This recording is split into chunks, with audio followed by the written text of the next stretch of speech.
Hello सांग मैंने आज किनी लिया बड़ी पकामा आउ मुई किनी इटा 100 टଙ୍କା लिया घिने बोलथिली आउटा किनी सब चिटकी देइछे जेनटा कि कखारु पैन रखिथिली आ कखारु रो बिहन भी रखिथिली आउ इथि मसला टिके बाटी करी दे देइछे राइस दे देइछे आ नून दे देइछे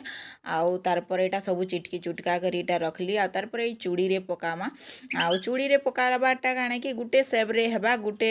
साइज रे हेबा बोली कर मेटा पकाउछे आउ गोल गोल करी एंदा करी पकाबो बेले सुखे ने भल से जल्दी बेले इटा टिके छेतका छेतका करी पकासन लिया बड़ीटा कखारु बड़ी जेंदा गोल गोल करी पकासन इटा तो हेन्ता ने पकान एंता न छेतका छेतका करी पकाबी बोले सेति लई बोली मुई एंता न पकासी तार केबे वीडियो ने करी न आजिका वीडियो इटा कर देसी बोली आउटा चूड़ी गुटे देई करी एंता गुटे सेप रे कर दउछे देखुन आ पैन टिके हाथ हेई करी करली काणे कि सुखी जाइतिला न भी टिके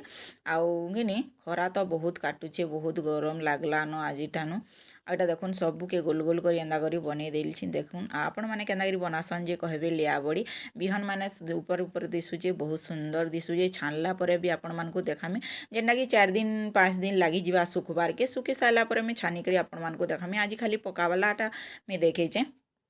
जेनटा कि बरी केनारी पकईचे से हिसाब में देखी आजिका आउ देखुन एंता करी बहुत टे हो गला बने हो गला 100 टଙ୍କା आजकल लिया आउ केते न है इटा हो गला देखुन मोर बरी रेडी इटा सुखले मुझे आपण मानकु पेन छानी करी देखामी केंदा हैला काଣା हैला जे बहुत बढ़िया लागबा खाइले छानले एतकी ती रहली बाय बाय।